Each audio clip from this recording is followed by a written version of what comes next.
let me tell you about a guy named Arham. He's sitting by himself, and honestly, his whole world is falling apart. See, he spent his entire life trying to be the good guy, doing everything he was told was right. But it's just not working. And his relationship, it just completely blew up.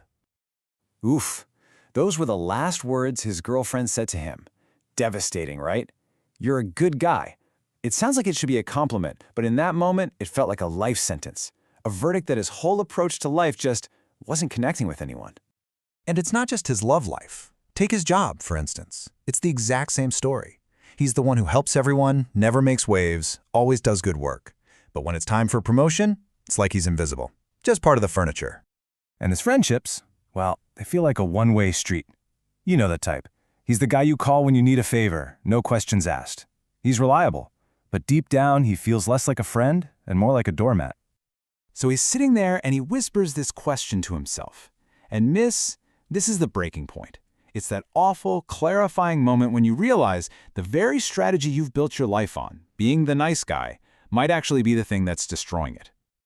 Here's the thing. Arham's struggle isn't just his problem. It's a really common pattern, a kind of flawed life script, and luckily it has a name. Dr. Robert Glover calls it the nice guy syndrome in his book, No More Mr. Nice Guy. So let's actually unpack what that means.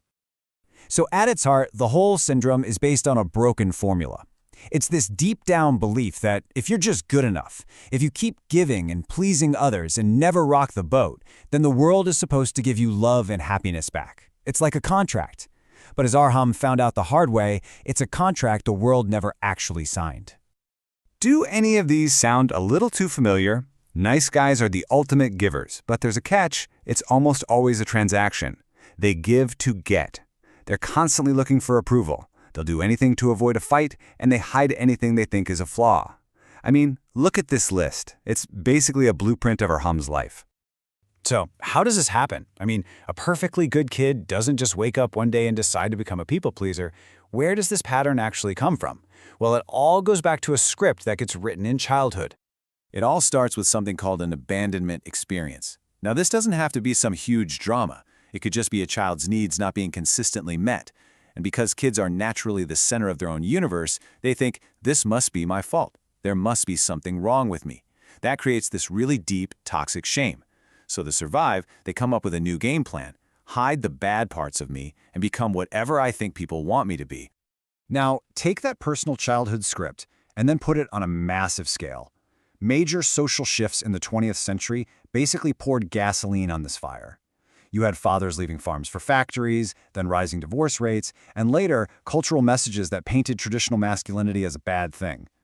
All this left generations of boys confused about what it even meant to be a man, and they often ended up looking to women for their approval and their definition of self. Okay, so at this point you might be thinking, all right, I get it, but is it really that bad to be nice? It sounds like a good thing, right? Well, this is where we get to the real paradox of the whole thing. I love this quote from Dr. Glover because it flips everything on its head.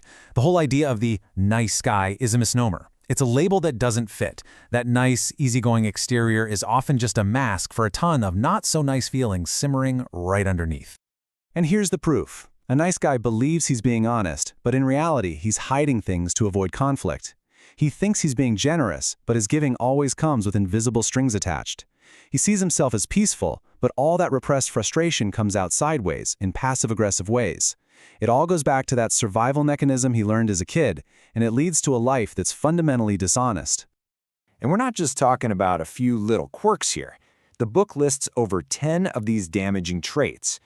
All that repressed emotion, the resentment, the anger from needs not being met, it has to go somewhere, right?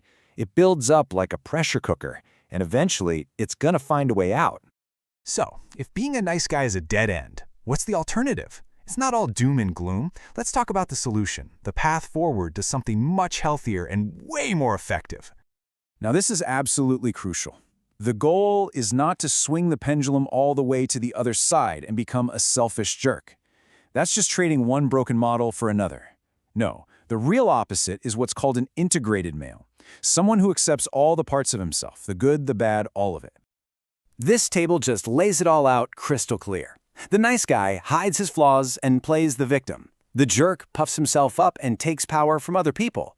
But the integrated male, he just accepts himself. He makes his own needs a priority, not selfishly, just as a fact.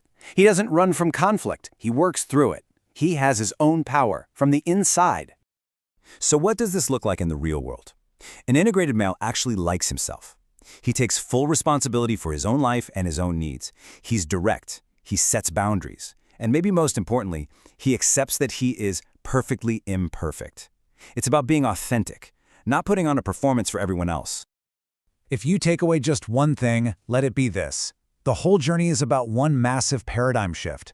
You have to stop looking outside of yourself for approval.